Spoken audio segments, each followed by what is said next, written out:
Omubaka Ibrahim Ssemujju Nganda ebibye si birungi. Bannakibiina kya National Unity Platform bavuddeyo okumuteekako omuntu agenda okumusiguukulula mu kifo ky'amazeemu ebisanja 2 bukyanga atandika kyeekirira bantu b'ekira. Kampala TV 256 muganda wange wenna eyasalawo kubanga amawulire gonna naddala agafa mu kisaawe ky'ebyobufuzi mu ggwanga Uganda ng'oli wakugafuna no Kampala TV 256 gwe wenna wakola okusalawo okutuufu. Ate gwe wenna atannaba kuba ng'osubscribinga nja kusaba okusubscribinga okoone awali akadaawo kano kajja kuyambako okuwanga notification singa wabeerawo eggulire lyonna lye tubeera tutaddeyo. Sharinga, commentinga ate era likinga. Olunaku ojja kujjukira lwali Lwakusatu akulembera ekibiina kya National Unity Platform Robert Kyagulanyi Ssentamu yakyalako Said Zawali Ekira e Bulindo mu maka ga munnamateeka w'ekibiina kya National Unity Platform amanyiddwa nga George Musi. Ekikulu oba amawulire gye gongedde okujjayo nti George Musi yamaliriza amaka ge mu municipality y'Ekira. George Musi noono abadde amanyiddwa nnyo okubanga awangaalidde nnyo e Mukono olw'ensonga nti George Musi azaalwa Mukono. So ebiseera ebisinga abadde abimala nnyo e Mukono era nga kino kibadde kiviiriddeko abantu bangi okutandika okulowooza nti George Musi yandisikira omubaka w'e Mukono amanyiddwa nga Betty Nambooze, era amawulire gazze geetooloola nga n'abamu ku bannamukono babadde bamusaba okujja yeesimbe ku kifo kino eky'okukiikirira abantu b'e Mukono. Wabula George Musi olwamaliriza amaka ge ag'Ekira wali e Bulindo n'ayita abakulira ekibiina kya National Unity Platform kw'oteeka n'abawagizi ab'ekibiina kino okujja okumukyalirako naye agezeeko okuba nga abalaga amaka ge amapya gasobodde okuba nga azimba.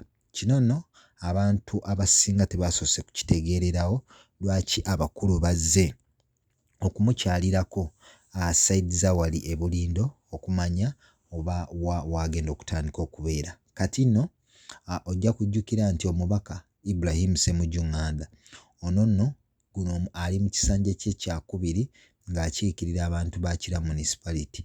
Ssemujju Nganda abadde omu ku babaka naddala aboogerwako mu Parliament ng'engeri gy'ataputamu amateeka mu Parliament n'engeri gy'abeera ku ludda lw'omuntu anyigirizibwa. Ojja kujjukira nti Ibrahim Ssemujju Nganda abadde ng'avaayo naddala mu kiseera ky'embalirira y'eggwanga n'akuba ebituli naddala ku ssente eziweebwa omukulembeze w'eggwanga President Yoweri Museveni, n'avaayo n'alaga budget nga bw'esusse ng'ate ebintu ebimu tebyetaagisa. So abantu bangi ababadde bavaayo okumutendereza obwongo bw'akozesa naddala nga ali mu Parliament y'eggwanga Uganda. Wabula gye buvuddeko emabega awo omubaka ono Ibrahim Ssemujju Nganda ababaka abakulemberwamu Sarah Opendi ne Theodore Ssekikubo bwe bavaayo n'enteekateeka ezaali ez'okukuŋŋaanya emikono egijja obwesigwa mu bakomishona naddala abo abeeyongeza ensimbi z'omuwi w'omusolo.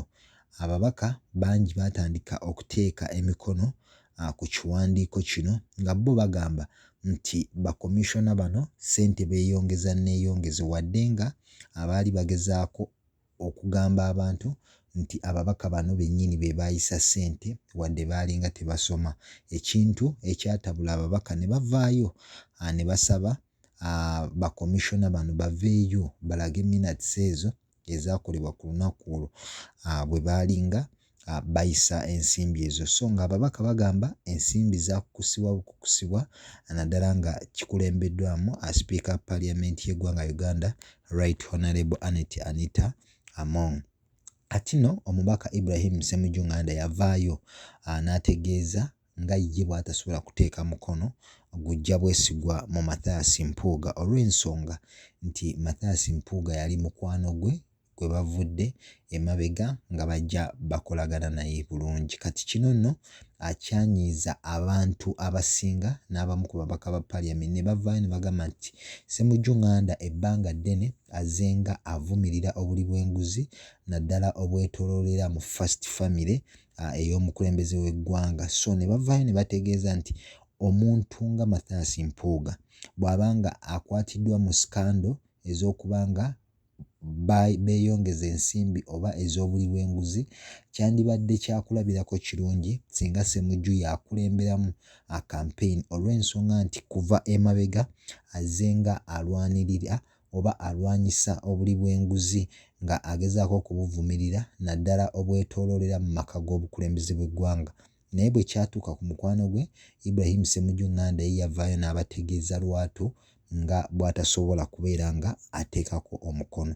Ekintu ekyokubiri, Ibrahim Ssemujju Nganda yavaayo emabega awo ng'ensonga za Joel Ssennyonyi okuvaayo n'ababaka abatuula ku kabineeti ye eya shadow cabinet okutegeeza nti bo tebagenda kugenda mu Parliament mu ntuula za Parliament ezigenda okwetooloola eggwanga lyonna. N'avaayo n'ategeeza nti entuula zino zaali za kwonoona ssente ya muwi wa musolo, wabula Ibrahim Ssemujju Nganda yavaayo n'ategeeza nti Joel Ssennyonyi engeri gy'ataputamu ebintu ebimu n'engeri gy'alabamu ebintu asaanye okubanga awabulibwa.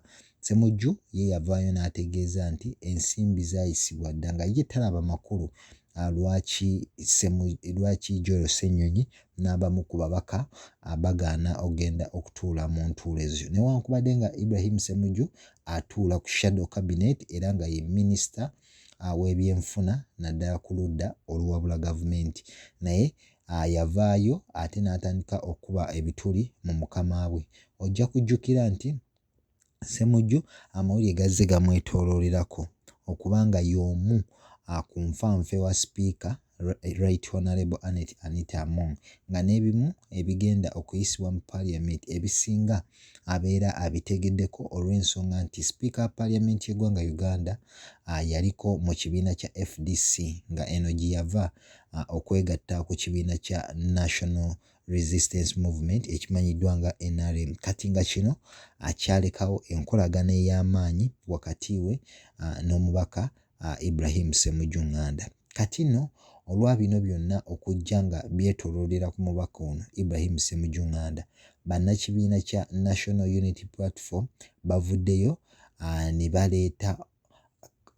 baleeta munnamateeka waabwe George Musisi. George Musisi ono azenga alabikira mu misango egy'enjawulo ng'agezaako okuwolereza abasibe naddala aba National Unity Platform, era nga George Musisi olwamaze okwanjula amaka ge ge yamaliriza ekira ne kivaayo ne kitegeereka nti ono agenda kujja okwesimba ku bubaka bwa Parliament wali ekira. Ojja kujjukira nti George Musisi ono azze alwanirira abantu ab'enjawulo nga ab'ekibiina kya National Unity Platform bamulinamu okukkiriza nti ekiraawo asobola okusiguukululawo omubaka amanyiddwa nga Ibrahim Ssemujju Nganda, era nga ababadde bamusuubira okubanga agenda kwesimbawo sayidi z'emukono oba wali mu municipality ya Betty Nambooze, omwami ono George Musisi oba munnamateeka amawulire gongedde okuvaayo ne gakirambika nti